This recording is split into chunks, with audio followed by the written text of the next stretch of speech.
కేటీఆర్ మీద కేసు అయినా కూడా బాపు ఎందుకు బయటకు వస్తలేడు, ఎందుకు మాట్లాడతలేడు? సో ఇది ఒక పెద్ద క్వశ్చన్ మార్క్.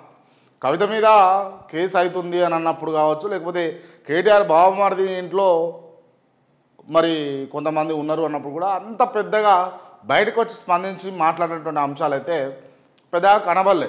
సరే, ఆ జనవాడ ఫామ్ హౌస్లో ఆ డ్రగ్స్ అది ఇది అల్లకల్లోలం అవుతున్నప్పుడు ఒకసారి డీజీపీ గారితో ఏం నడుస్తూ ఉంది అని చెప్పేసి విచారించిండు, ఫోన్లో మాట్లాడిండు అని చెప్పేసి మరి కొన్ని పత్రికలలో అయితే వార్తలు వచ్చినాయి. మరి వాస్తవమా అది కూడా క్లియర్గా తెరపైకి రాలేదు. సో మొత్తానికి మనం గమనిస్తే కనుక కేటీఆర్ పైన కేసు అయినా ఎందుకు బాపు రావడం లేదు, రైట్?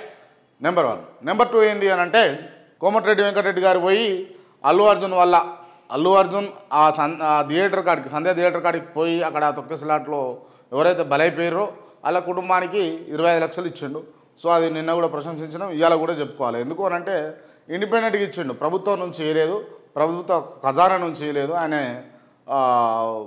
ప్రదీప్ ఫౌండేషన్ నుంచి ఇచ్చిండు. ఆయన వాళ్ళ కొడుకు పైన ఉన్నటువంటి ఫౌండేషన్తో ఆయన 25 లక్షలు ఇవ్వడం జరిగింది. సో అదొక అంశం.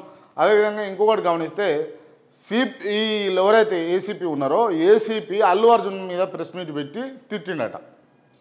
ఆయన మీద కాంగ్రెస్ అంటున్నాము, ఈ హోంశాఖ సీరియస్ ఉన్నది, పోలీస్ శాఖ సీరియస్ ఉన్నది అన్నట్టుగా మనమైతే చూస్తూ ఉన్నాం. సరే, ఇంచుమించు పోలీస్ శాఖ అన్నా కాంగ్రెస్ అన్నా ఒకటే కదన్నా, ఎందుకన్నా అట్లా అన్నావు అని అంటే, రైట్, ఎందుకు అని అంటే ప్రభుత్వం సంబంధించినటువంటి అధికారులు దాంట్లో ఇన్వాల్వ్ అయ్యి ఆయన పైన సీరియస్ అయ్యారు అని చెప్పేసి ఓ అంశం చూస్తూ ఉన్నాం.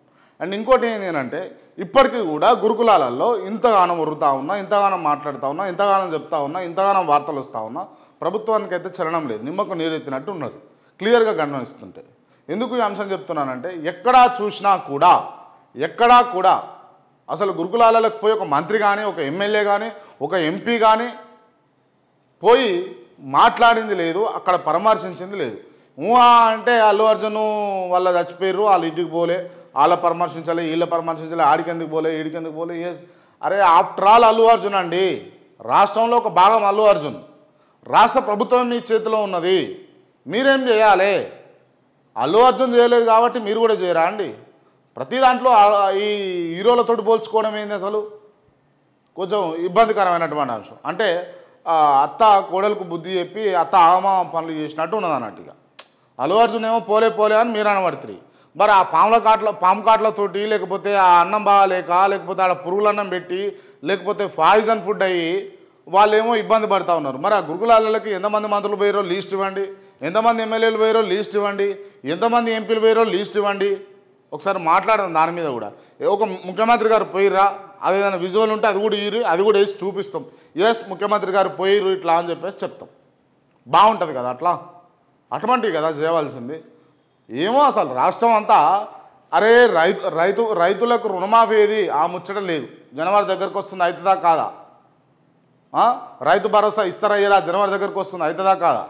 అరే స్కూటీల ముచ్చట పక్కన తులమంగారం ముచ్చట ఊసే లేదు, సంక్షేమ పథకాల ముచ్చట అసలు చెప్పేటోళ్ళు లేడు, వినేటోళ్ళు లేడు.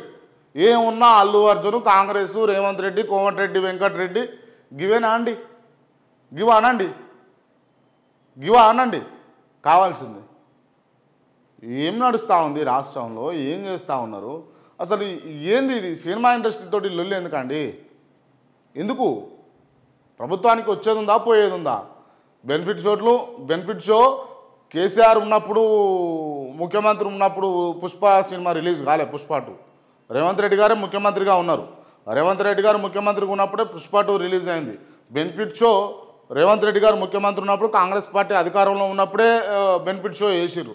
దాన్ని మళ్ళీ మేము ఇయ్యము, మీరు 3,000 వసూలు చేసి 4,000 ఎవరు వసూలు చేయమన్నారు? ఎవరు వసూలు చేస్తారు? ఎవరు అధికారం ఇచ్చిర్రు? ఎవరు వాళ్ళకు పర్మిషన్స్ ఇచ్చిర్రు?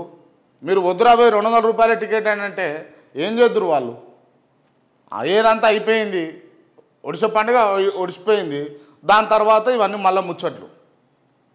దయచేసి ఇది కాదు ప్రస్తావన కావాల్సింది. సరే, అదేదైనా ఉంటే ఒక 5%, 10% మీరు దాని మీద కాన్సన్ట్రేషన్ చేయాలి. దాన్ని ఎట్లా చేస్తారన్నది చూడాలి. సరే, ఓ పిల్లగాడు చనిపోయిండు, వాళ్ళ అమ్మ చనిపోయింది, ఆ పిల్లగాడు ఇబ్బందిలో ఉన్నాడు. ఇబ్బందిలో ఉన్నప్పుడు వాళ్ళ కుటుంబానికి అల్లు అర్జున్ మీద కేసు పెట్టిర్రు. సో జైలుకు పోయిండు ఆయన. మళ్ళీ కోర్టు నుంచి బెయిల్ తెచ్చుకున్నాడు, బయట ఉన్నాడు ఆయన. ఇప్పుడు ఏం చేయాలి మీరు? మళ్ళీ అరెస్ట్ చేయాల్సి ఉంటుందా అంటే చేయరు. అరెస్ట్ చేయనిక మనకు అటువంటి వెసులుబాట్లు ఉన్నాయంటే పోయిర్రు, అరెస్ట్ చేయరు, మళ్ళీ జైల్లో పెట్టరు నిమ్మలా పడపోతే. రైట్, ఇదొక అంశం. అండ్ ఇంకోటి ఏంటి అని అంటే అల్లు అర్జున్ది తప్పే.